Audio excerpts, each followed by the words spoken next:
got the cornfield calm, Midwest tone, but he's spitting facts like a dog with a bone. Lanky frame, fire-haired eyes on the case, breaking down the game in the darkest place. Sports scores to murder boards, Hoosier logic cuts like swords. From Friday lights to chalked out lines, this redhead's brain rewrites the lines. Inside the Hoosier mind, where the stories twist and stats unwind. He's a legend in flannel, mic in hand, digging deep where few can stand.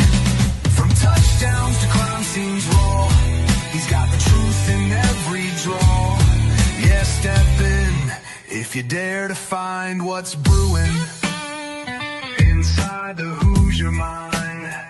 He'll talk Pacers, Colts, or Colts on trial.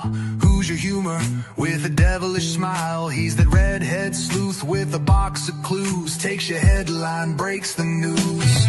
With every stat and every scream, he's painting portraits in your stream. Don't blink, he'll tie it tight. From game night wins to murder flight. Inside the Hoosier mind, where the facts hit hard and the lines are blind. He's a ginger ninja, smooth and slick, cracking cases play by play quick. From courtrooms to the hardwood floor, he digs for more than just the score. Tune in and don't rewind, you're deep now inside the Hoosier mind.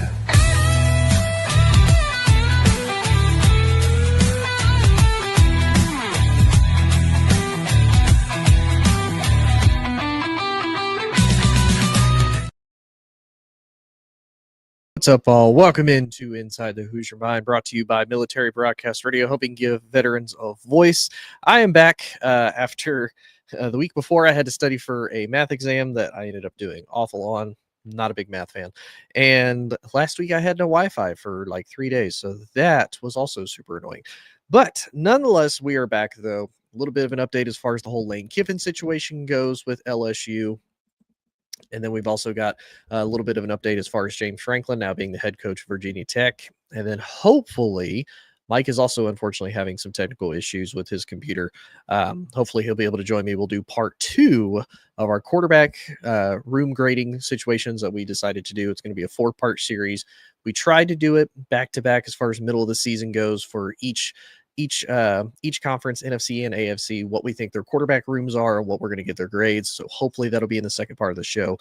But nonetheless, let's get into the college football part. Let's get into James Franklin getting his contract with Virginia Tech and being the new head coach of the Hokies, as well as the potential Lane Kiffin move and where he's going to go if he leaves at all and everything that's tied into it. So let's just dive right in. So James Franklin signed with Virginia Tech to become the new head coach of the Hokies.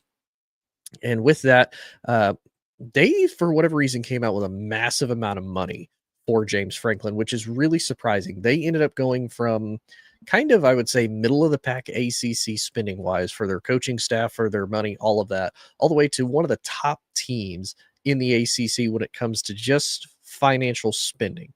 So Pete Thamel of ESPN released the details. It's a 5-year contract, and it's good news for both the coaches that are looking to join as well as James Franklin himself. He's set to make an average of about $8.2 million per year, double what the staff salary was last year for previous coach Brent Pry. And then to boot on top of it, the deal is a fully guaranteed total of $41 million, a guaranteed total of $41 million, which combined with his $8.2 million means a real close total of $50 million when you also include the money from the Penn State reported buyout negotiations to boot on top of it. And that is crazy that they were willing to do that and that they're trying to make Virginia Tech into a true contender into the ACC. Now, I know some people are not exactly a huge fan of James Franklin making this move, and I also know a lot of Virginia Tech fans are a huge fan of it because now they have a coach that can build a winning culture. Here's how I see this truly from both sides. I do think for Virginia Tech, you got a solid coach. You have a coach that is proven. He did great with both Vanderbilt and with Penn State, both. With Vandy, he went 39-24. He went 24-15 out of 39 games. For Penn State, he went 104-45 at his time there. Now, obviously, the big thing that hurts him more than anything when it comes to being a head coach, he's 4-21 as a head coach when it comes to top 10 teams. And that is unfortunate. This is the argument that I would make for James Franklin, the same one that I made for Ryan Day with Ohio State, because there's a little bit of that stretch there. Oh, Ohio State can't face anybody. They can't beat the big teams. They weren't able to beat Michigan when they were one of the top 5 ranked teams all those years. They weren't able to beat Georgia. For the most part, they kept it close against almost every single one of those teams in almost every single one of those games. They kept it close. Now, again, that doesn't necessarily equate to wins. Close only counts in horseshoes and hand grenades. So I will 100% give them credit where credit is due with that. But it does mean something in football. And that does count. Now, for James Franklin, part of the problem, he has always been able to recruit well. Penn State always had great athletes. They've always had great players. You look at Tyler Warren, you look just on the defensive side of the ball, you have Micah Parsons, you have Abdul Carter, you have Joey Porter Jr. Again, on the offensive side of the ball, you have guys like Chris Godwin, you've got Saquon Barkley. The biggest question to me that I always had was the quarterback situation, because Penn State quarterbacks went into the NFL, but none of them are really starters. There was no quarterback out of Penn State really taken in the first round or even really the second round. They were typically about third and beyond, and they were typically just, journeyman backups. Some of them I don't even know if are still in the league or not, as well as you have running backs like Miles Sanders, who ended up taking over for Saquon after. Ended up being pretty lucrative, had a couple pretty good deals and a couple pretty good stints, with Philly, with Carolina, with Dallas. So he's able to coach really well, and he's able to get the best out of his players. But it is difficult when you're in a top-heavy conference. It was difficult for him at Penn State because you were going to have to deal with Ohio State, who has been a contender for an extremely long time, both in the Big Ten and on the national level. You have Michigan, who prior to Jim Harbaugh, and even for a majority of Jim Harbaugh's time, started to really make that ascension back into the national title. Big Ten-wise, they were always pretty close to the top. They would usually struggle against Ohio State. In the Mark D'Antonio era, they would struggle against Michigan State as well. So you're always having to compete with them just as those top two as far as the Big Ten goes. So that's what you have to deal with on that side, as well as really the Big Ten as a whole. Each team kind of has its own specialty of things. You look at Iowa. If you face Iowa, you're going to have to deal with a tough defense. You're going to have to deal with Kinnick Stadium. You're going to have to deal with Kirk Ferentz, and as good as a coach as he is, you look at somewhere like Michigan State, kind of one of those teams always surprises you, does a little bit better than what they're supposed to. Wisconsin historically used to always do well, especially in the Paul Chryst era and whatnot. So all of these teams, it's hard to compete with. And then you bring in the former Pac-12 teams of Washington, Oregon, USC, and UCLA. USC, known for high-powered offense with Lincoln Riley, obviously has showed off pretty well. Defense is where they tend to struggle. Penn State struggled against them last year. They struggled against them this year as well as they obviously fell to UCLA. They struggle against a powerhouse that is Oregon. Dan Letting is another one of those coaches, has done great, inherited a great team, has kept it continuously going, recruits really well, has great offense and great defenses to boot. And Washington, while a little bit in a rebuild, Jed Fish has done really well as far as bringing that program back to prominence and getting that rebuilt, basically past that rebuilt pretty quickly as far as making them a little bit more respectable and making them more of contenders in the Big Ten and making it more difficult for them to face. So now, if you're James Franklin and you're Penn State, it's gotten even harder to win the Big Ten. So I give him a little bit of a pass for that, because you've got at least 5 to 6 teams that you truly have to contend with, that it's a battle with every single week. Now, on the other side of this, because I'll probably hear this quite a bit, the SEC has the same thing. Now, the SEC and SEC fans, and I say this as a fan of an SEC team, there tends to be a lot of bias, and there tends to be the argument made with a lot of the SEC teams of, well, we're just so good that we beat the snot out of each other. And for a long time, I used to hear that if you took the bad teams out of the SEC and put them in a conference like the ACC, you put them in a conference like the Big Ten, or at the time the Pac-12 or the Big 12, that even the bad teams in the SEC would roll all over these conferences with no problem because they got beat the best by the best in the SEC, which again, I always thought was weird. Just because Bama can hang 50 on you as Vanderbilt or Kentucky does not necessarily mean that if you go into the Big Ten, you're going to be able to roll over all of the Big Ten teams just because you got beat by 50 by Alabama, as compared to, I don't know, like, Ohio State beat, let's say, Northwestern by 30. Like that to me, that is such a bad comparison. And one of the arguments, obviously, with the whole Texas A&M and South Carolina ordeal just a couple of weeks ago was Texas A&M was down 33 at halftime. Now they made the comeback. Shout out to the Aggies for being able to do that. But one of the arguments and defenses was, well, look how deep the SEC is. You're not wrong. The SEC does pride itself, and the SEC historically has been very deep with talent and is still very deep with talent, full transparency. With NIL, that has made the playing field more even for a lot of the Big Ten teams.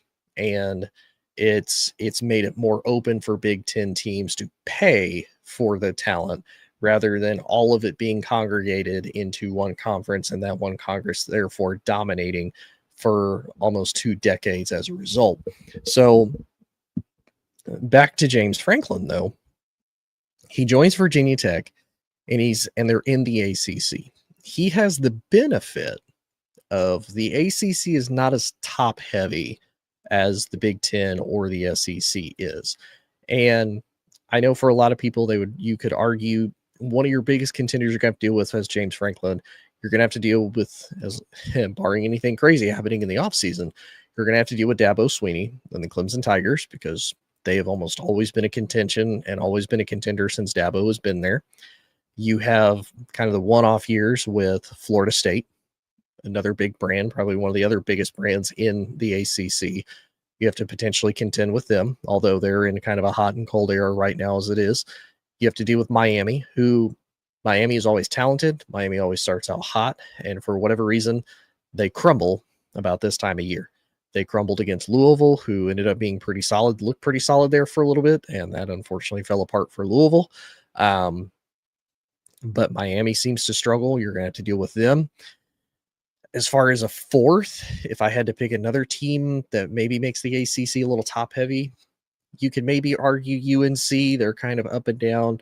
NC State is kind of more of the, if the ACC, if you have a middle team, NC State's like just above the middle. They're not in the top, but they're not exactly in the middle. They're in the middle of the middle and the top. So NC State could always make noise. You've got Georgia Tech, who's been able to make noise the last couple of years, and a lot of that I think is just due to Haynes King. But I also think a lot of people are starting to figure Georgia Tech out, as Georgia Tech has really struggled. They just got blown out by Pitt. You have Pitt that you have to contend with and whatnot. So it's a little bit more even playing field, but there's still only a couple, if not really just one heavy hitter contending team in the ACC that you have to deal with, and that's Clemson if you're James Franklin and Virginia Tech. So I think the potential for him to be successful and make Virginia Tech a successful team is truly there. Now, the biggest question for me, and probably the biggest question for a lot of football fans and probably even a lot of Hokie fans, is cool, you can get here, you have a little bit of an easier path, but can you still win those big games? Can you win the big game against Clemson when that time comes? And then, of course, the other big question of, if you do, and if you're able to get Virginia Tech to that point, can you get the team past, say, the first and maybe even the second round of the college football playoffs if you do? So that's the other big question that is going to have to be there, is now you have an opportunity to win the big games again. And if anything, your pathway got a little bit easier, but once you get into the playoffs, that pathway can potentially derail you pretty quickly. Now, last year, he was just he was one game away from being in a national title game. And I made a lot of the arguments. They had probably one of the easiest pathways to there, because they had to face SMU and they had to face Boise State. SMU also in the ACC, maybe a little bit of a contender compared to that Penn State team and what they had with Tyler Warren, with Drew Aller, with Abdul Carter still on the defense, with all of that. not as much of a contender. But that's still a team that SMU has honestly looked good this year, and they're obviously adjusting to be in the ACC pretty well. So he's going to have some struggles, but I do think for Virginia Tech overall, it is a positive thing. It is a benefit for them, and I think for them it gives a program that really was popular back in like the early 2000s, like the Michael Vick days and whatnot. So there's a lot of potential. There's a lot of upside for it. I'm excited to see what he can do for Virginia Tech. I'm excited to see what he can do for college football as a whole. But again, I do have a lot of questions as far as what does that look like with him still playing in the big games, because then that will truly answer the question, is it James Franklin as a coach or is it his players? Because he got a big win against Georgia when he was at Vandy. It's one of his few ranked wins that he got. I think that was in 2013, if I remember correctly. He got a big win against Ohio State in 2016. That's actually what ended up getting them the Big Ten title that year, his only conference title that he's won. But they didn't go to the playoffs that year, unfortunately. So we'll have to see how it goes. I'm excited to see what James Franklin can do as a whole. But again, we'll just have to see. We'll have to see what it looks like here in just a few months when college football will kick off again, as we unfortunately are coming to the end of the college football season. But I'm going to take one real quick commercial break to talk about the VA and the radio outreach that they have. And then when we come back, we'll discuss a little bit more about the whole Lane Kiffin situation, when we might potentially have an update, and some of the facts that are out there when we come back. Department of Veterans Affairs. For PSAs on the best services available to veterans, go to VA's new radio outreach page, news.va.gov/outreach/radio. All right, we are back all. Welcome back to Inside the Hoosier Mind, brought to you by Military Broadcast Radio, helping give veterans a voice. We are back to continue to talk more about the college football season and the college football landscape as a whole, as James Franklin has signed with the Virginia Tech Hokies to become their new head coach. And then we also have a potential update with Lane Kiffin and where he's going to potentially go as a head coach. If he's going to go to Florida, if he's going to go to LSU, or is he going to stay at Ole Miss? Honestly, the possibilities are endless. He has connections to just about everywhere. And I think for Lane, being in this position of being probably one of the most sought after head coaches in college football as it stands right now, if I'm him, I'm entertaining it. I'm entertaining all of the offers. I want to see, what can I get? What does my value look like? And who's willing to potentially pay me for it? As well as, if you're a head coach like this, and again, don't get it twisted, he has done great with Ole Miss. Ole Miss has been fantastic since he's been there. They've been to multiple 10-win seasons now.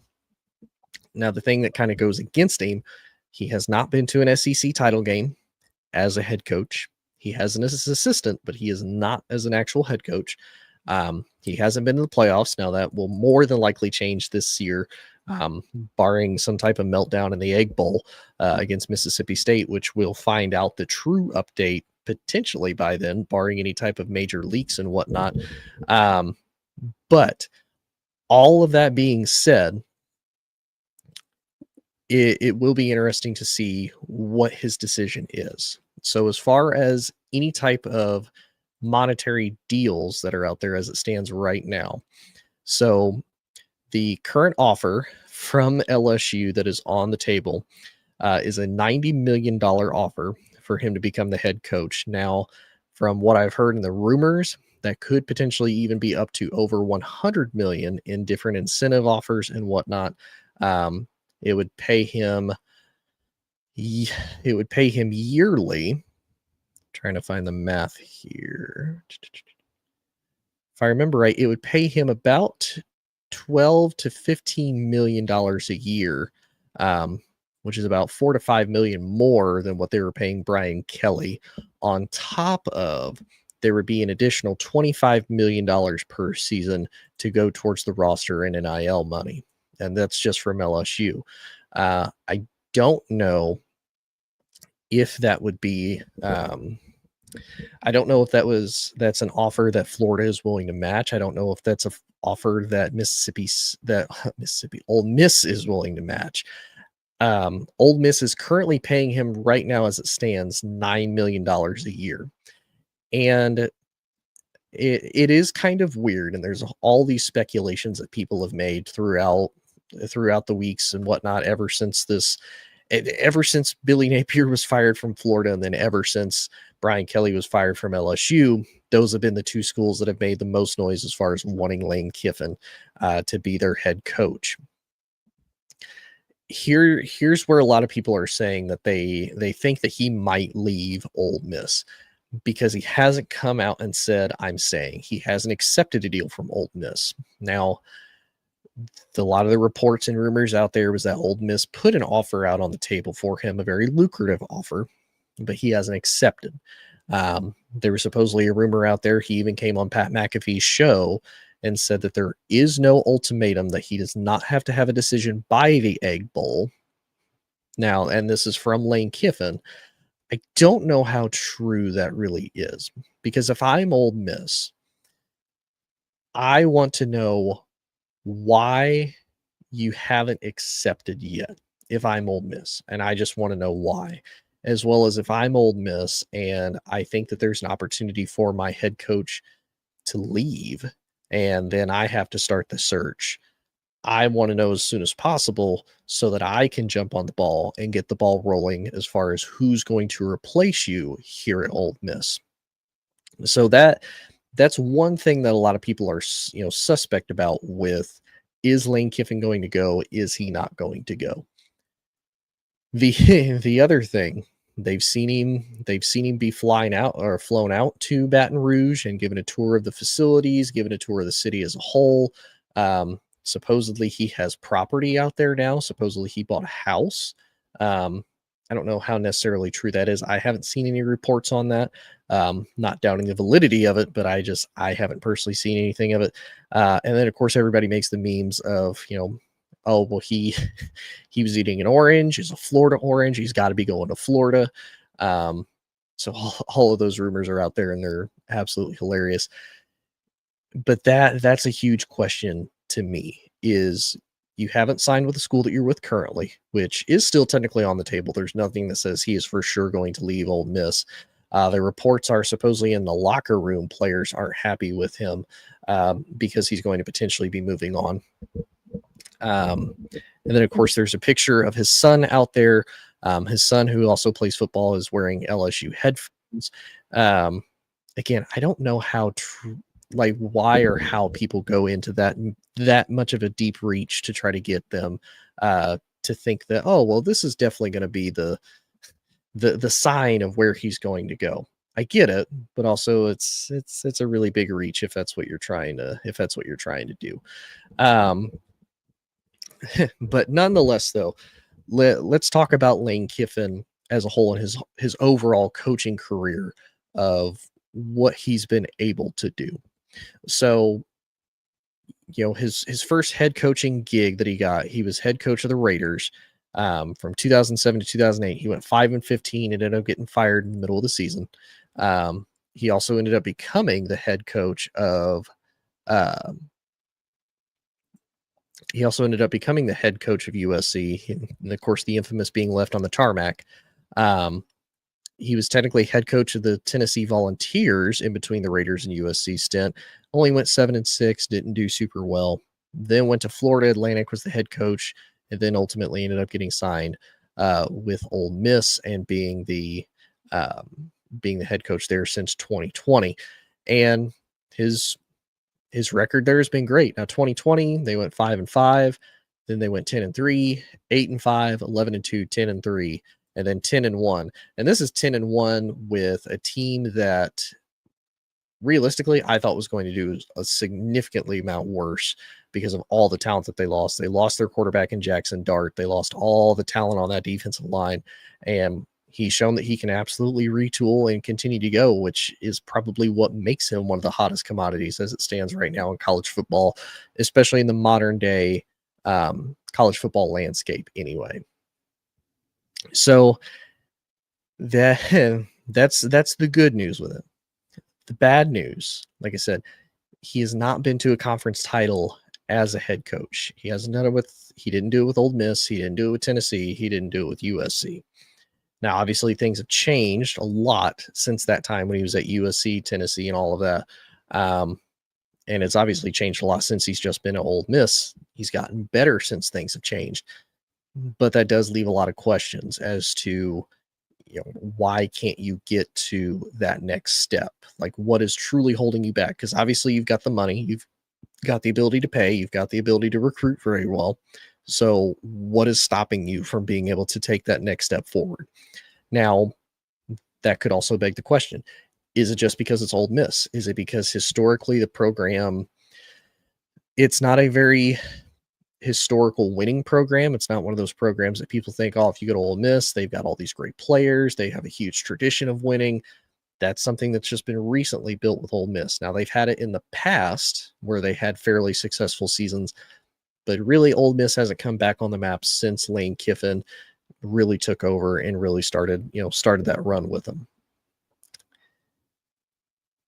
And if he goes to somewhere like LSU in Florida, can he potentially take that next step forward? Because with both rosters right now, you're going to have a lot of turnover because LSU went heavy in the transfer portal. So a lot of these guys are probably going to leave because they're graduating, because they're moving on, whatever the case may be. Florida, a lot of the same thing. And so trying to keep that roster intact, also trying to build a core foundation, trying to build a culture back for both of these teams, because BK and Billy Napier both recruited really well. If Lane if he goes to either one and he stays and he can get all of those players to stay on top of whoever he gets to transfer in, whoever he's able to recruit and whatnot, it could be a quick turnaround. But were you truly limited and handicapped with Ole Miss as compared to, do you think you'll have more freedom, and with more freedom, you'll be able to do better with Ole Miss and with LSU as compared to maybe before? I don't know, but we'll definitely see.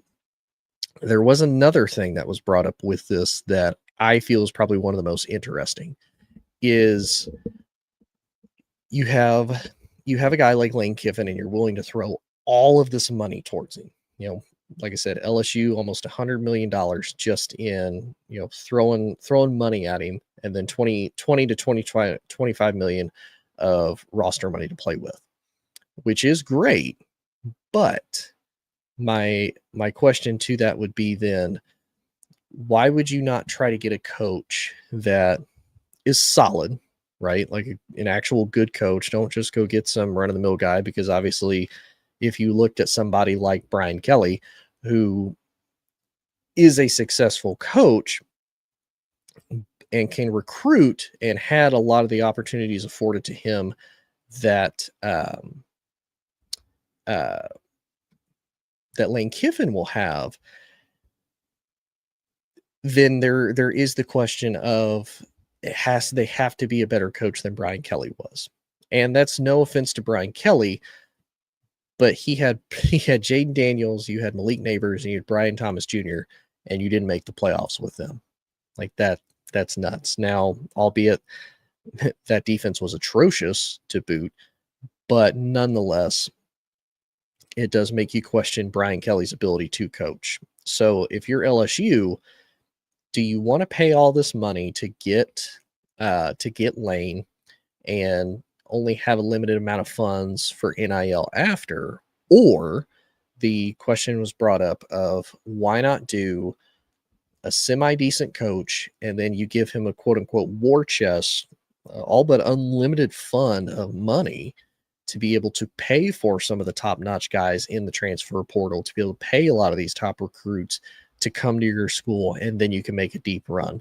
Probably one of the best examples of this as it stands currently right now is Texas Tech. They're 10-1. They have an opportunity.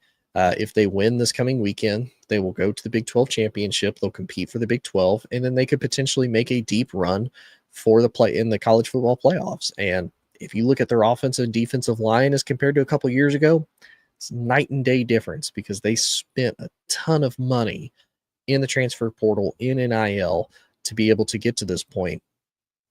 And realistically, that's not a bad option. Like, they don't have the greatest coach ever, But if he can coach just well enough and make it to where, okay, all these guys work, I have a good enough coordinators to make it work as far as the offensive defensive side goes. There's going to be some struggles. They're not going to be perfect type of thing. They could make an extremely deep run. And I think for LSU or Florida, either one, or even Ole Miss, if he ends up staying, I would really take that into consideration. I would potentially take into consideration, who can we find that is a proven coach, maybe hasn't, gone to the big dance, maybe hasn't won a championship or anything crazy like that, but has proven he can coach, and then give him an unlimited amount of money to boot as far as being able to build his roster and whatnot goes. Now, obviously it's a business. The coaches don't always do the direct negotiations. It's almost always through their agents, and the agents are going to get their clients the most amount of money they can, because you never know when this is going to be your last job, and you're going to try to set yourself up for as long as possible. 100% understand it, 100% get it.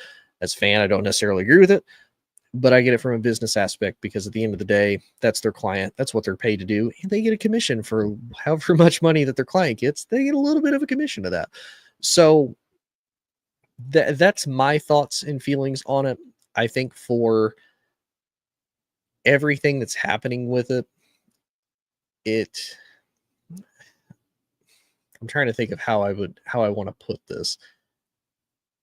I think it is going to change college football as a whole. It's going to make pretty much the entire offseason extremely interesting, because we should find out by Saturday, after the Egg Bowl against Mississippi State, what Lane Kiffin's decision is going to be. And I'm going to be 100% honest. I think it might even be longer after that, because if I'm Lane and you've gotten Ole Miss into the playoffs, because again, barring any type of a meltdown upset against Mississippi State, you're going to go into the playoffs, is if he decides to leave and just leaves right then, or even if he doesn't leave right then, for your players, then the argument goes, okay, well, why are we still doing this here? Why are we still trying to do a run here? Now, from a competitor and an athlete, because that's what all these young men are, they're competitors. They want to be the best. And if they have an opportunity to win a championship, I know they want to. For them, I don't think that they'll allow themselves to do that. But in the back of their mind, that's going to be there of, well, if coach isn't going to be here, then what does this really matter? Like, what are we really doing this for? And I know it's not as old school college football as that anymore, because there's guys are loyal, but overall they're building their own brand as young athletes, as young students, as young men. That's what they're doing. They're building their brand for the future, for, either other collegiate opportunities, potentially opportunities in the NFL, even opportunities outside of the NFL. That's what they're building up for. So I get it with, some of these athletes may not be as tied to the coach as before. But I don't see Lane being the type of guy that, if you're this close now, just walking away from that, especially because, again, that question is always going to be there of, if you didn't walk away, what does this look like? How well do you do if you would have stayed and try to continue on your run? So I know that's the argument that we're going to hear by Saturday, what Lane Kiffin's decision is. I think it's going to continue to be delayed, and I think it's going to be delayed until after the overall playoffs. That's my personal thought. And then we'll figure out, and then we'll learn if Ole Miss is going to match what LSU is doing. Is he going to take LSU's offer? Is Florida going to try to sneak in a last-second offer? And maybe they're keeping it on the wraps and keeping it quiet to hopefully not be outbid and, kind of slide in there at the last second to secure that that's going to be their head coach. We'll see, and we'll find out. So it'll be interesting. I'm excited to see how this all ends up turning out overall. But nonetheless, though, I'm excited. But we are going to take a quick commercial break. We're going to play a song, Project Papa Crow, What About Us? And when we come back, hopefully I'll have an update as far as Mike goes. Maybe Mike will be able to join as far as the overall grading of the quarterback rooms for the AFC teams on the second part of that. We did the NFC teams a couple weeks ago. Now we're going to do the AFC teams and give them a grade. And so we will be right back.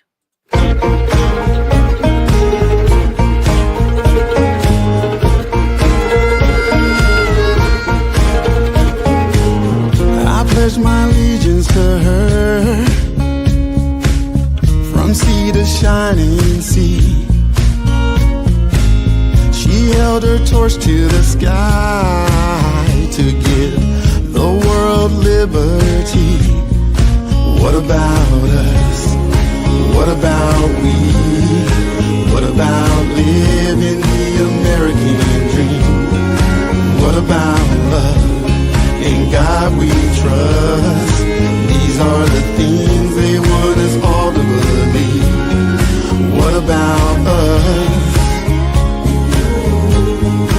What about we, the people? What about us? What about we, the people?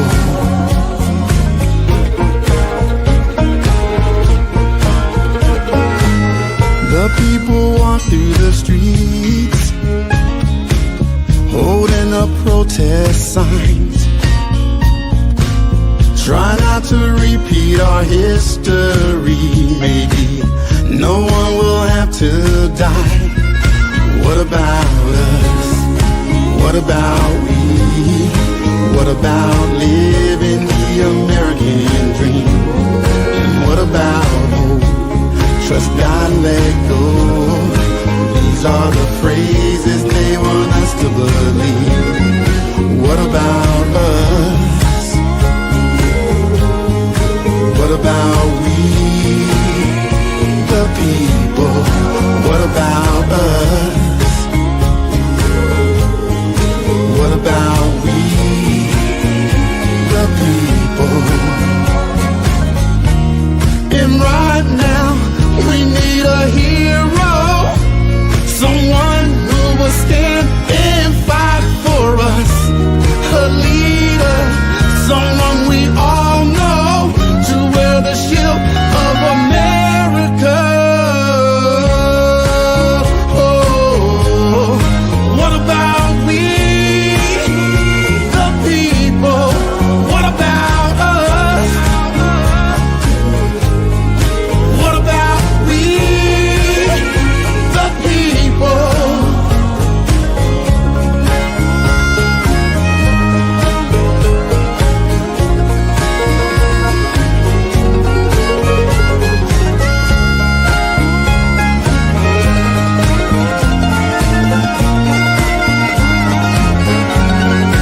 What about us? What about the people? What about us? What about us? What about the people? Yeah, yeah, yeah. Yeah, yeah, yeah. What about we, the people? What about us? What about us? What about us? What about us?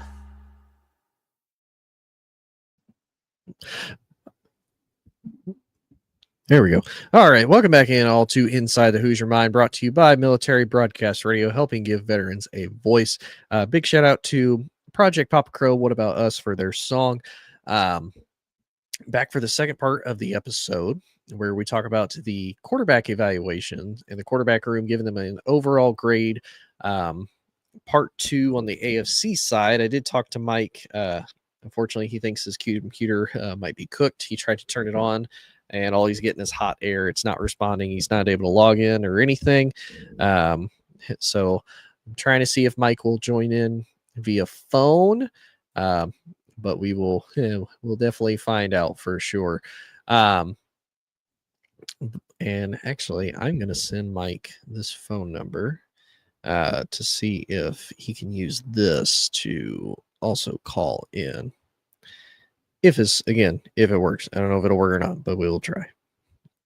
I'm at least going to make the effort to try to get Mike in here, because Mike didn't always agree with my gradings for the quarterback rooms. But in the meantime, we'll go ahead and get started as I lose my mouse. There we go. My computer's been funky for a while, and I have no idea why. All right, so let's look at the quarterback rooms, though, there we go, for the AFC.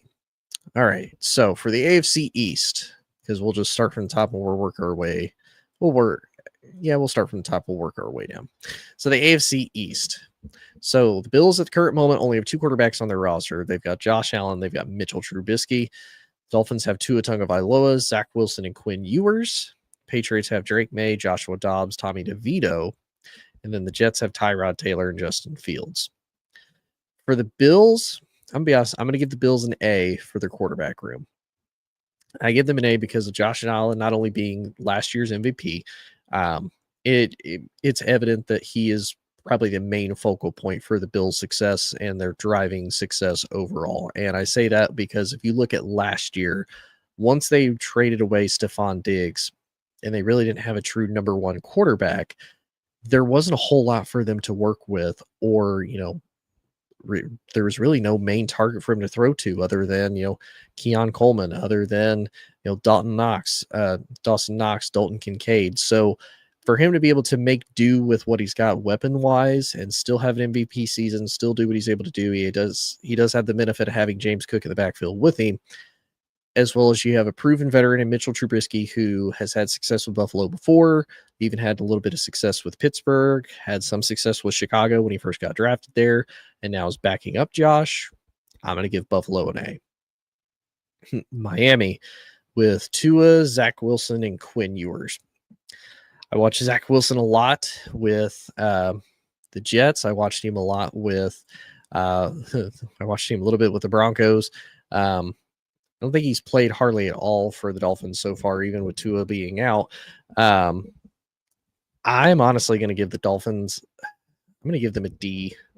I feel like that's probably the best fit for them. And a lot of that's just due to the fact of Tua's hurt all the time. He almost always has a concussion or some type of health issues that keeps him from being able to be healthy, be on the field. Zach Wilson is honestly, he was a reach with the Jets overall to start with. And then Quinn is just kind of unproven. I watched Quinn a lot at Texas. I thought he was going to be a top draft pick. I thought he was going to go a lot higher than he ended up going as far as the 7th round and whatnot goes. But nonetheless, though, it was a little bit surprising. And then you have the Patriots. You've got Drake May. You've got Josh Dobbs. You got Tommy DeVito. I'm going to give the Patriots, I'm going to give them a B. And appreciate you into the weeds. So it's Amber and Laura.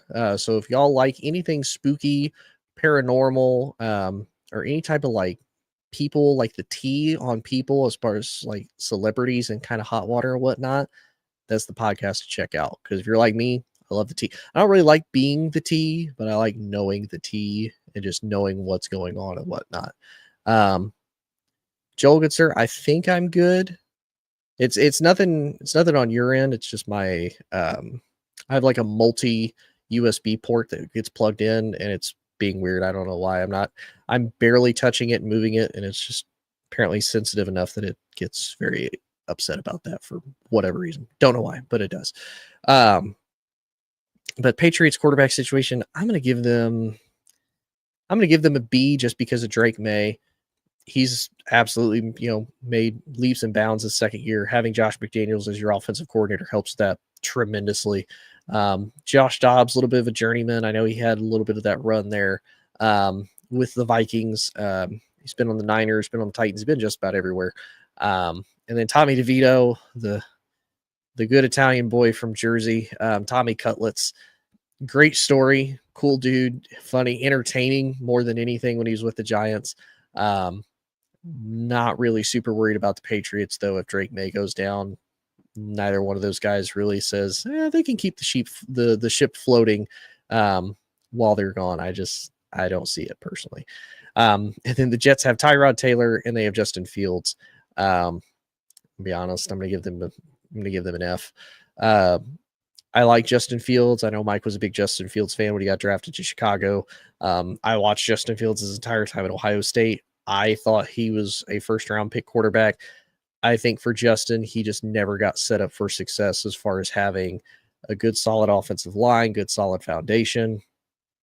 The coaching staff in Chicago was not great. I don't feel like they really cultured and grew a lot of positivity for him, unfortunately, with that. So I think there's just a lot of demons that come with that. I think it was better in Pittsburgh. He took them to 4-2. And then they decided to go with Russ, which to me, not the greatest move for them to make, but that's just me. And then Tyrod, great journeyman, great guy. I think even for being the Jets and what the Jets have, he's serviceable, but even Tyrod can't save the Jets basically from themselves, which is not saying a whole lot, to be honest with you. And then we have the AFC North, what was, I thought, going to be probably the toughest division in all of NFL football. And it's kind of been the most disappointing, to be 100% honest with you. So yeah, the Ravens have Lamar Jackson, Tyler Huntley, Cooper Rush. I'm going to give the Ravens a B. Lamar, obviously a previous MVP. He's carrying the room tremendously.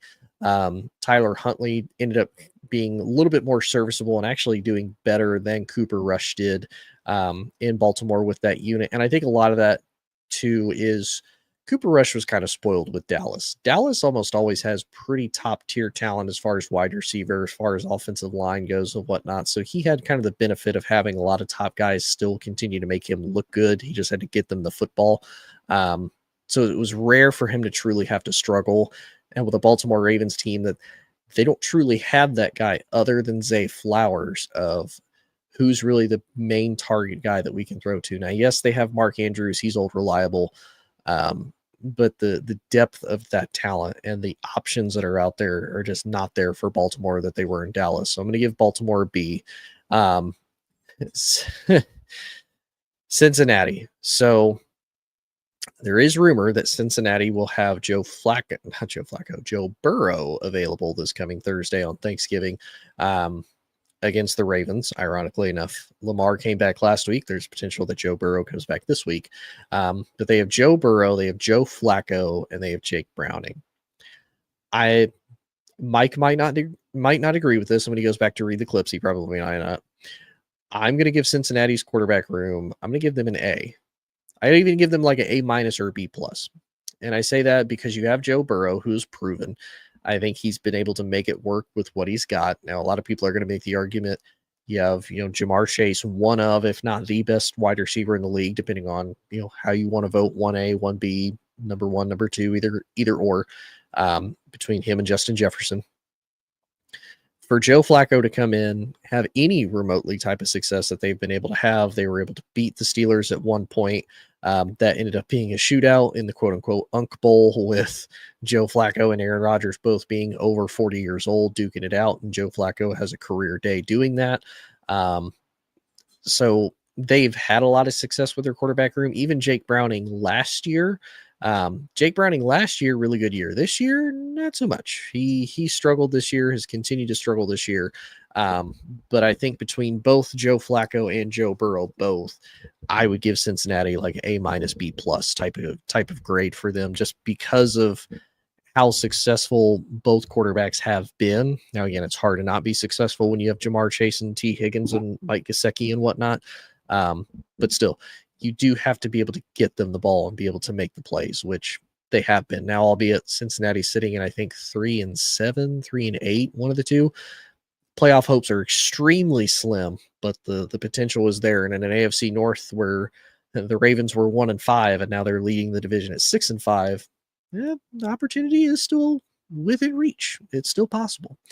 Then you have the Steelers. I'm going to say the Browns for last because the Browns have been the quarterback talk of everything. And I know Mike is probably going to be upset that he's not here to talk about this, but if anything, we can always talk about this next week too, Mike, if you want to.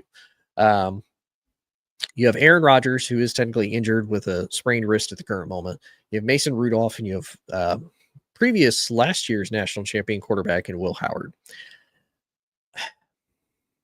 As much as I don't want to give Aaron Rodgers his flowers, and I really, really don't, I'll give the Steelers quarterback room a B. And I'll say that because Aaron has had success with Pittsburgh, and truly the offense has not been that big of an issue with Pittsburgh. I was skeptical once they traded away George Pickens, because to me, that makes your offense that much more dangerous when You have a guy like DK on one side, you have George Pickens on the other, and George Pickens is having a career year in Dallas right now with the plays he's been able to make and whatnot. It'll be interesting to see if Dallas is financially able to sign him to a long term and keep him with everybody else that they're paying to boot. But considering the fact that Aaron has had a pretty solid year so far with the Steelers, Mason Rudolph back and forth with Pittsburgh as far as being on the team, leaving, being back on the team is extremely serviceable. Now, Will Howard, don't know what he looks like as far as a professional level goes. Now, he was dressed and ready to go as the backup for Mason if something happens to him. But nonetheless, though, I'll give the Steelers about a B for their overall locker room grade. I feel like they're solid. It's not the Aaron of old, because then you could probably argue it's an A. But considering where he's at in his career, how well he's been able to do, I'm going to give Steelers a B. And then probably the talk of all off season, Mike is excited for this one. The Cleveland Browns. So as it stands right now, the only two quarterbacks that they officially have on the roster that are able to suit up and go, you have Shedeur Sanders and Dylan Gabriel. I'm going to give Cleveland a D as it stands right now. And I say that because we've seen a little bit of flashes from Dylan Gabriel. And again, it's another one of those situations. There's not a whole lot for these rookies to truly be successful with. You do have Jerry Jeudy. He had kind of we'll call it an oops moment with the Raiders game and just flat out losing the ball, getting it knocked out by the safety, and preventing a potential touchdown play. You've got two great running backs in Dylan Sampson and in Quentin Judkins. So, and you still have David Njoku, and you have a top 10 defense. You have like a top 5 defense even. So the offense is just really where a lot of the question marks are, because the wide receiver room is not very deep, not very good, and the quarterback play is a lot of questions. But Shedeur comes in his first start against the Raiders, makes a lot of pretty athletic throws, makes a lot of good decisions. Now makes a lot of kind of boneheaded decisions, but he's a rookie. He's playing against an NFL defense. He actually didn't even take first reps this week with the starters. So considering all of that, and he still managed to win them the game.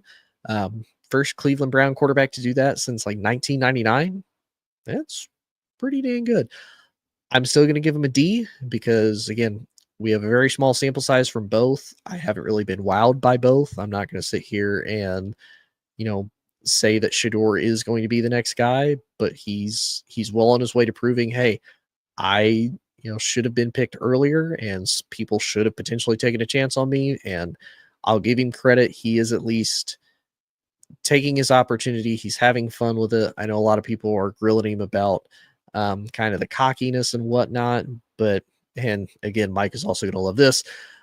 I would make the argument for Shedeur that while you say he's cocky, he's arrogant and whatnot, look at JJ McCarthy, quote unquote 9, and the dude has not been good. I know it's his first year truly starting because he was hurt all last year. It has not been a good product from what we've seen out of JJ McCarthy, especially for a first round top 10 pick expectation quarterback with Kevin O'Connell as your head coach, Justin Jefferson as a wide receiver, Jordan Addison as a wide receiver, and Aaron Jones as your running back, and TJ Hawkinson as tight end. Not a good start.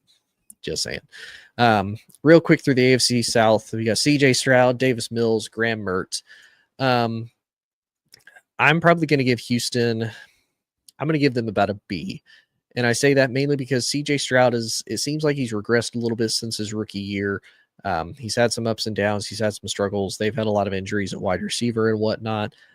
Davis Mills has come in and looked great. I mean, he's been there for a hot minute. He knows the system. He knows the players.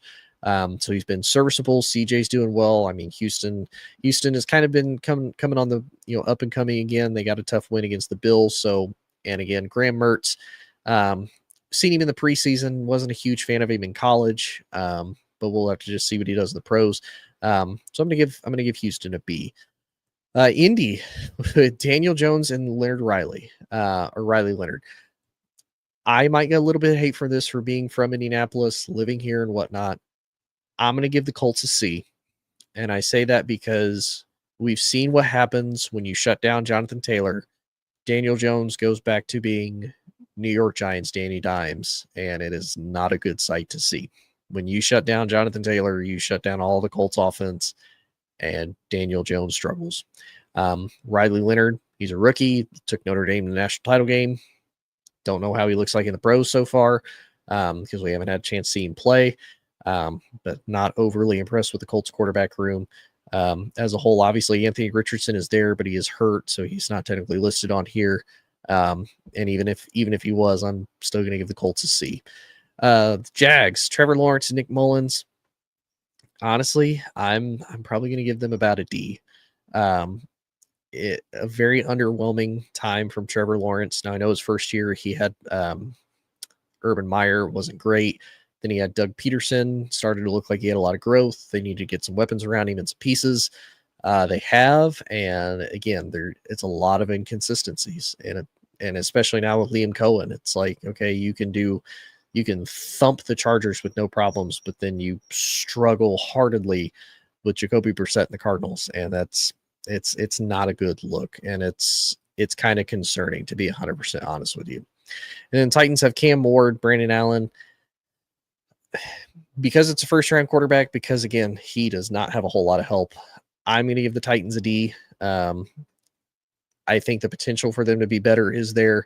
Seeing Brandon Allen play for years, not super impressed. And considering the lack of talent that Cam Ward and lack of support Cam Ward has for what he's been able to do, I'm going to give him a D. But, again, I can't really give him much higher than that.